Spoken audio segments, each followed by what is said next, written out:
2025. Good evening and welcome to the broadcast. You're watching KUTv Weekend Live. We have lots of stories that are lined up for you tonight, but first let's get an introduction.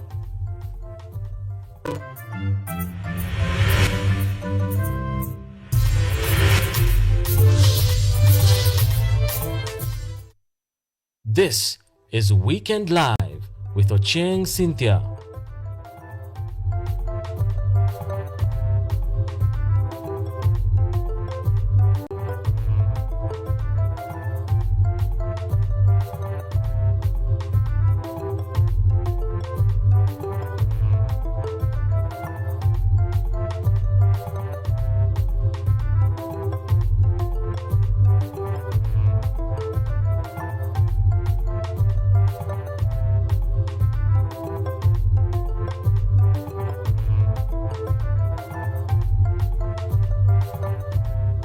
That's right, and now Myombu is joining us for the sign language interpretation. Remember that this broadcast is also live across all our social media platforms. On YouTube, it's KUTVNewsKenya. On X, it's KUTV_Kenya. Yes, welcome. Now, Kericho Governor Dr. Eric Mutai last night survived impeachment for the second time in the Senate. Senators dismissed the proceedings after raised doubts about the credibility of the County Assembly's electronic voting system, which had been introduced just a day before the impeachment vote. Governor Mutai's defense team presented nearly 20 witnesses, including 18 members of the County Assembly and an IT expert, who all challenged the authenticity and transparency of the vote. The County Assembly, on its part, called 6 witnesses, while the Senate sought clarification from an ICT authority expert. None of them could conclusively verify whether the constitutionally required 2/3 majority was achieved. Senators faulted the process for missing documentation, poor record keeping, and lack of transparency. In the final tally, 26 senators rejected the motion, 16 supported it, and 1 abstained. Senator Speaker Mason Kingi ruled that without verified proof of the 2/3 threshold, the trial could not proceed. This meant the substantive charges against Governor Mutai, among them abuse of office, misappropriation of 85 million shillings, irregular appointments, and gross misconduct, were not debated.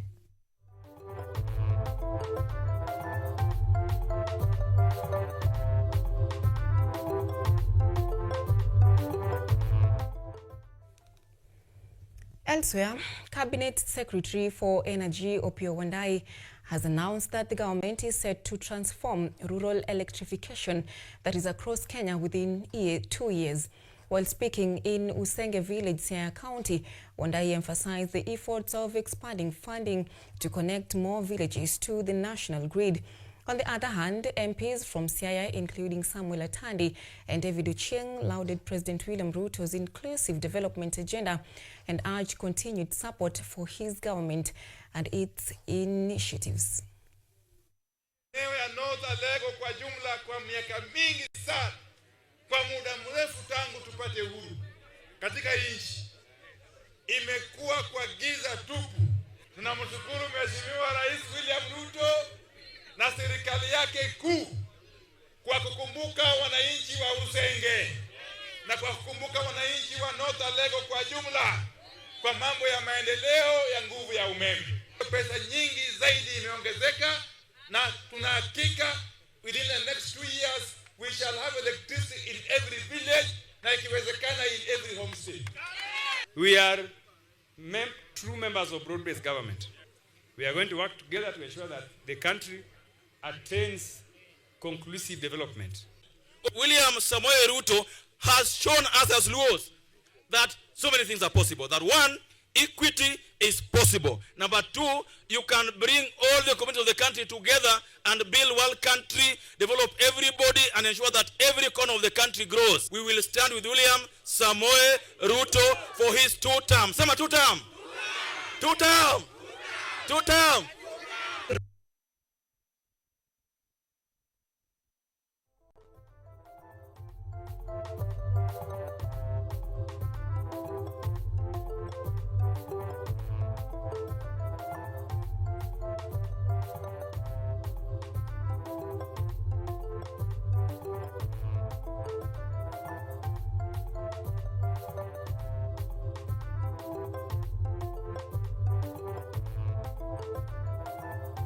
As that is happening, William Ruto today in Kapsabet County confidence in the Kenya Kwanza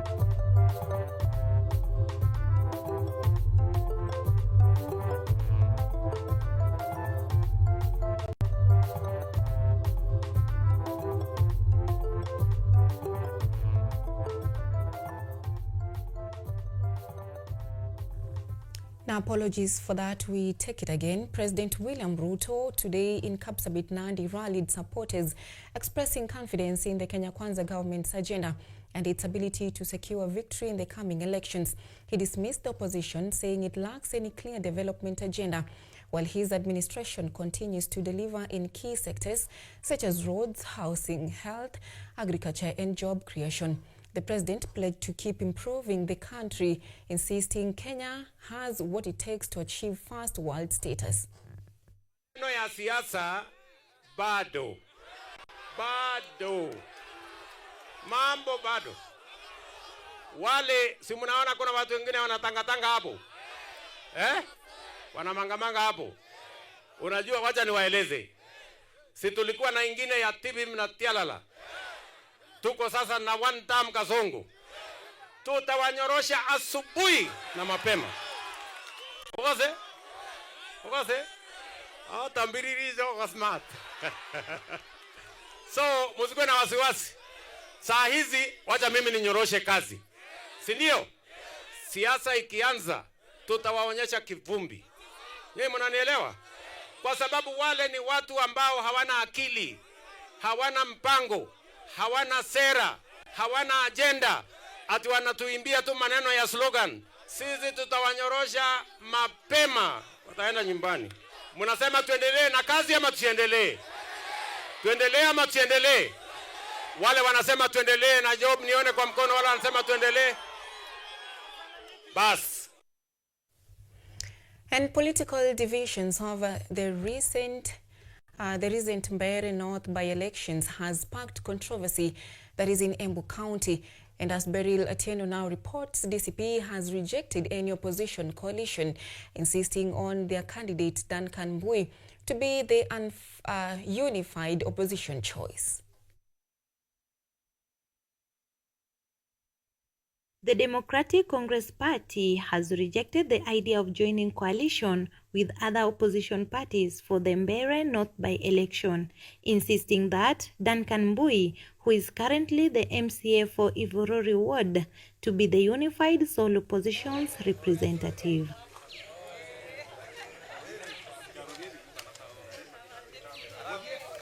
Okay.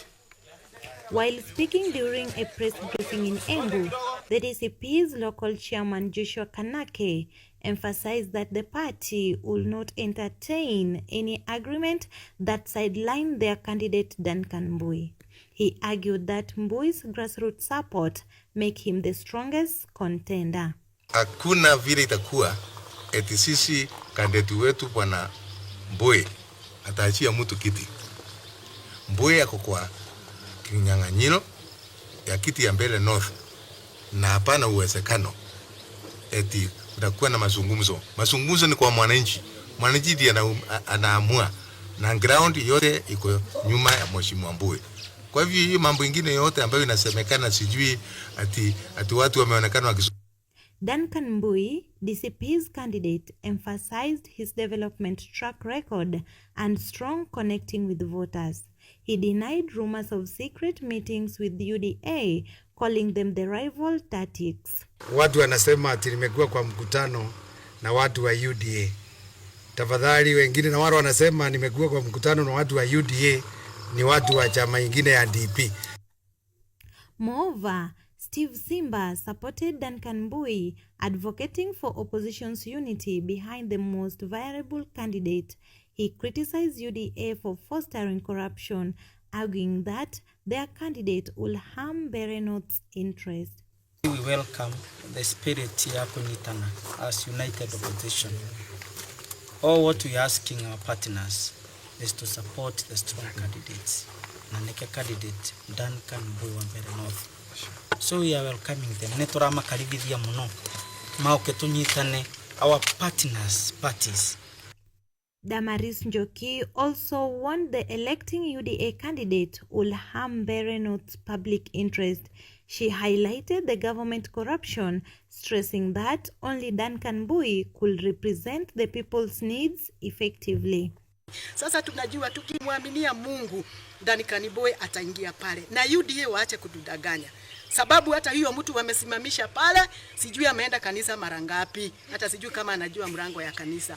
Ya pili, ajue anadanganya wananchi. Anadanganya wananchi nini? Diarete manifesto yenye inaonyesha. Na tena sasa akikuja kuuliza kiti ya MP, ameanza wapi? Sianze kukua hata. The Mbeere North by-election is set for a tough fight with the opposition making a high-stake contest against the ruling party. Beryl Otieno reporting for KUTv. Now, moving on, the Law Society of Kenya has condemned acts of victimization against advocates of the High Court, citing a worrying trend of abductions and killings. In a statement, LSK referenced past cases, including the abduction of Advocate Njau Kiai in 2021, which remains unresolved. The society says a failure to act on such injustices is a betrayal to families and the legal fraternity. Law Society of Kenya is now compiling a database of all unresolved cases and urging investigative agencies to expedite probes and guarantee advocates' safety in their pursuit of justice.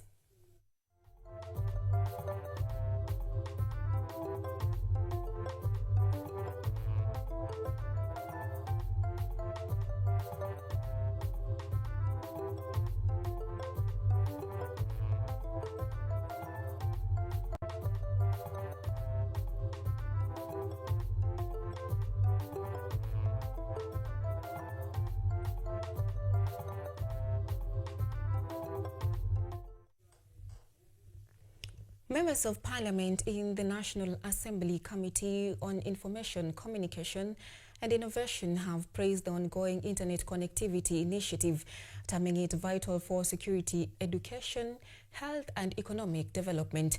Inspecting the Eldoret-Nadapal fiber optic line in Turkana, Uasin Gishu and Trans Nzoia counties, the MPs noted that police stations are using the internet to improve surveillance, health facilities are benefiting from timely digital reporting, and students can now access online learning materials.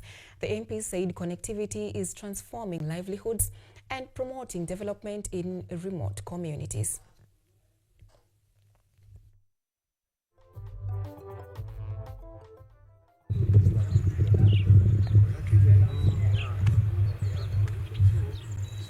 We have been able to go to Loichomoret police station, and we were able to see how new ways of policing are assisting in the security efforts in this area to a level where our police commanders and the OCSs are talking about the great improvement in their operations and even in their efforts to curb crime in the area. Coincidentally, the connections are coming at a time when Kenya is working on security in this part of the country. And even the road that we have come through is a road that has perennially had security issues.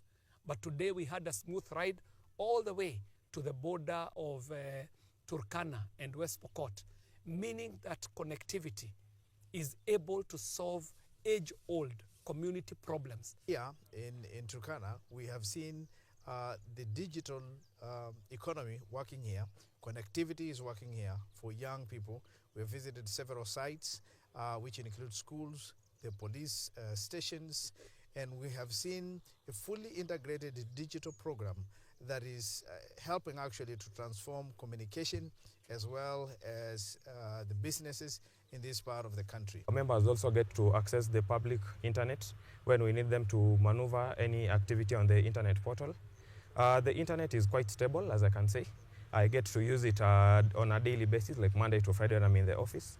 In the evenings as well, you can see the members of the public getting to access the internet around. When you walk around the compound or outside of the compound, you find a lot of youth, especially from the area, using the internet. From my own perspective, I can say that most of them are students, given the age. So the internet is quite helpful, and given the fact that it's free and accessible to the public, it's a great plus to whoever is providing the internet. And on this point, Weekend Live is taking its very first commercial break. We'll be back with more. Stay tuned.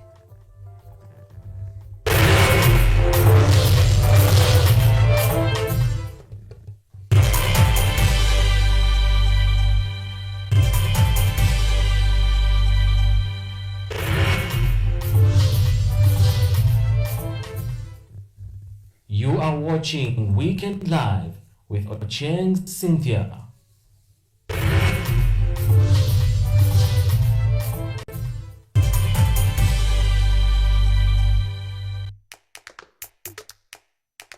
Baada ya kutafuta kazi, tunaweza kuanzisha miradi yetu ambayo ingetusaidia kubadilisha maisha ya wazazi wetu. Kwa vijana wenzangu, wengi wana kazi, lakini ikiwa sisi wenyewe tutajiamini, tunaweza kujiajiri wenyewe. Afrika kwa kweli tuna mahitaji ambayo ukiyasuluhisha unaweza kuathiri watu kwenye bara hili. Bila uoga,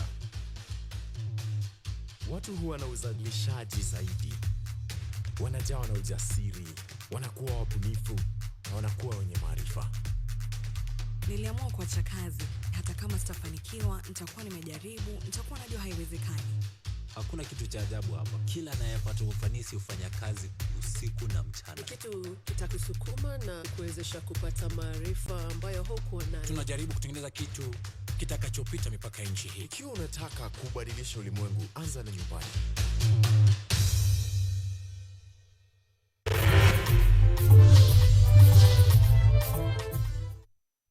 You are watching Weekend Live with Ocheng Cynthia.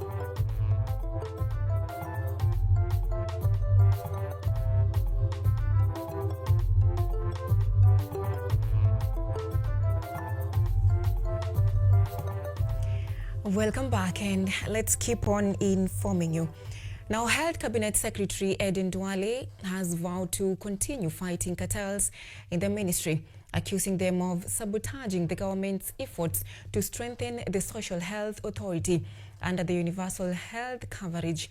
Speaking in Narok County during a Boda Boda Empowerment Program, Duale revealed that thousands of hospitals suspended from SHA had been making fictitious claims to embezzle funds, adding that his ministry will not allow theft of public resources. Leaders accompanying him, including Honorable Johanna Ngeno and Farouk Kibet, backed his stand, saying the empowerment program will help actualize President William Ruto's bottom-up economic transformation agenda.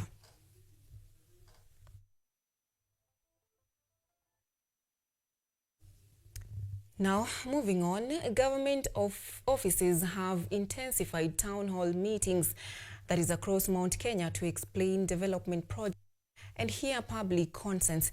Today, they pitched camp in Gishugu, Kirinyaga County, led by Public Health Principal Secretary Mary Modoni, who, despite misinformation, urged residents to support government efforts and ignore opposition propaganda, noting that major projects are ongoing in the region. Government spokesman Isaac Mwaura reiterated their commitment to consistent public engagement to clarify the government's development agenda.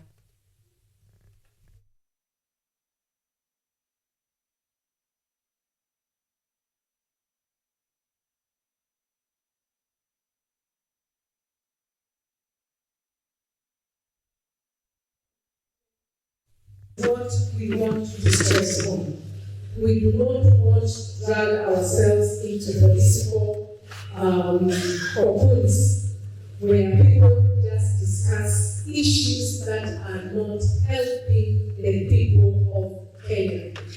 And His Excellency, the President of the Republic of Kenya, is very keen at having the citizens of this country and the development of the nation move to the next level.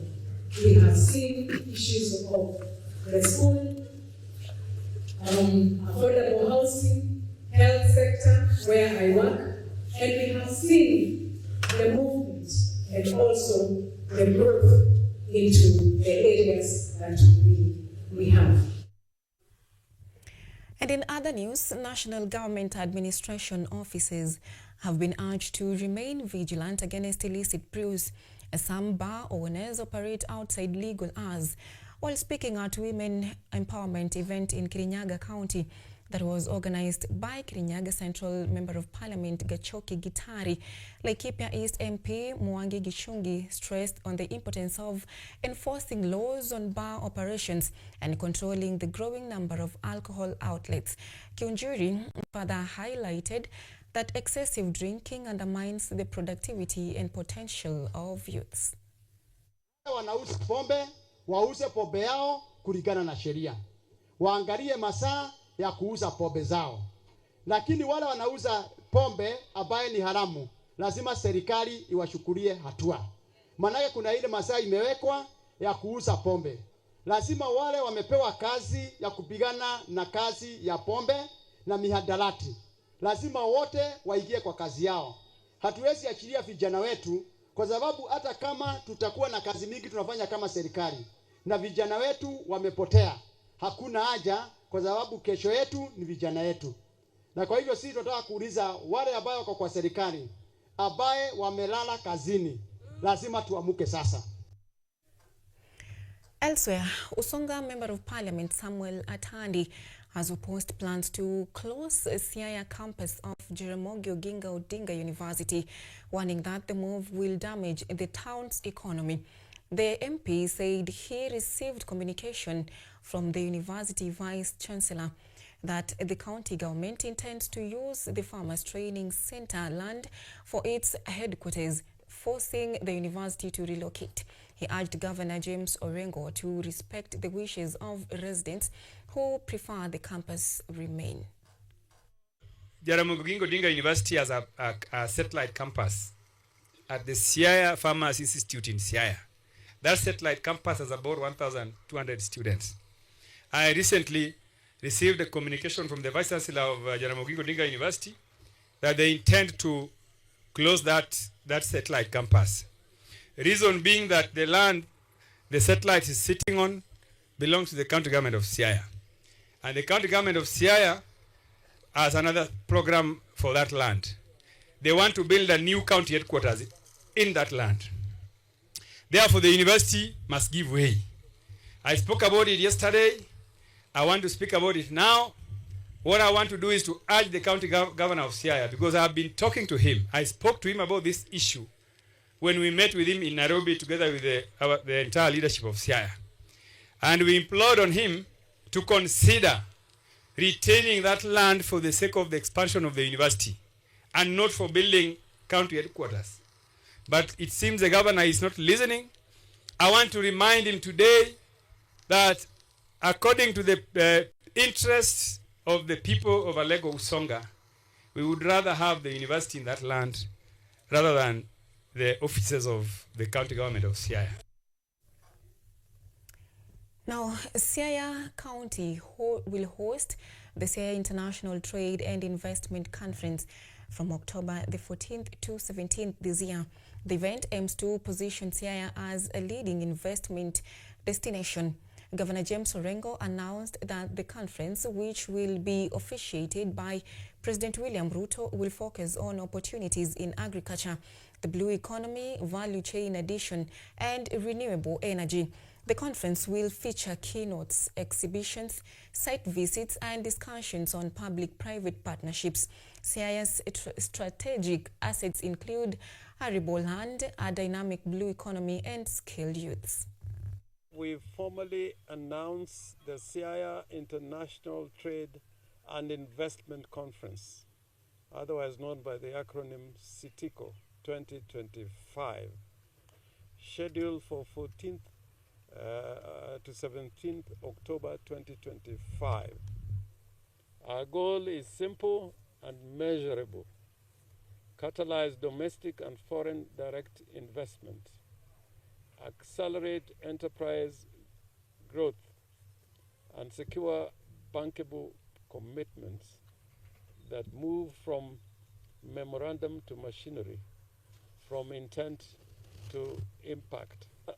3 days we will host keynotes and plenaries, sector breakouts, an exhibition, B2B deal rooms, site visits to priority projects, and signature sessions dedicated to public-private partnerships. And we are taking a very short breather. We'll be back with sports news.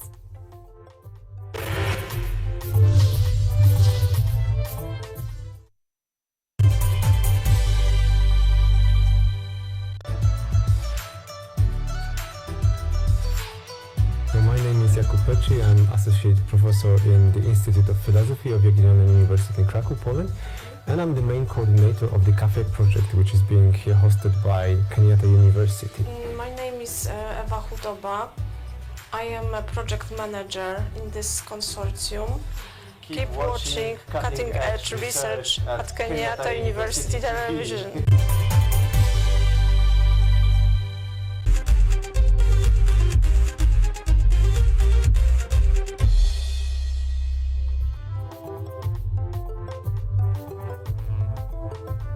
Welcome back, and let's get sporty. Now, FIFA President Gianni Infantino has commended East African countries for successfully co-hosting the 2024 African Nations Championship, terming it a landmark achievement for the region's football profile.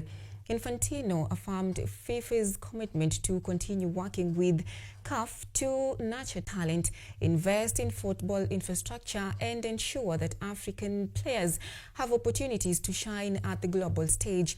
He arrived in Nairobi for the first time to attend the final match of the African Nations Championship CHAN 2024 between Morocco and Madagascar at Kasarani Stadium. I think some things they sent me, I mean the planes will come read this now. Yes. Said now he's bringing the family Masai Mara. Okay. The animal was happy. He was watching your friend park. He says, I loved it. It's phenomenal. You know, we haven't had. We had to wait for you to come. And I told my brother I was letting up. And I told him. And the 44th Kenya Communications Sports Organization Games ended in a thrilling fashion at Embu Stadium, with the Kenya Airports Authority soaring to the overall athletic title by a single point. The men's team dominated with 132 points, while the Ministry of Roads and Transport women's team outpaced rivals with 93, but the combined tally saw Kenya Airports Authority edge Roads and Transport 222 to 221, with Kenya Airports Authority third. In the pool, the Communication Authority reigned supreme, sweeping both men's and women's titles for a massive 271.5 points. Public Service CS Geoffrey Ruku presided over the colorful closing ceremony, awarding winners.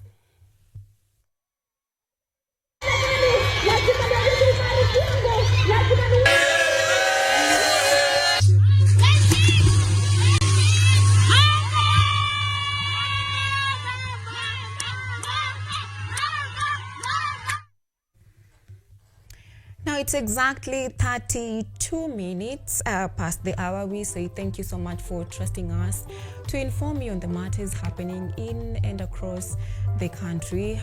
All thanks to everyone that has been behind the scenes, behind the camera, to my producer Yvonne Kemuma, director Conchella, and on the sign language interpretation has been Naomi Mbui. My name is Ochieng Cynthia. Till next time, do have a lovely night. Good night.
Are you an aspiring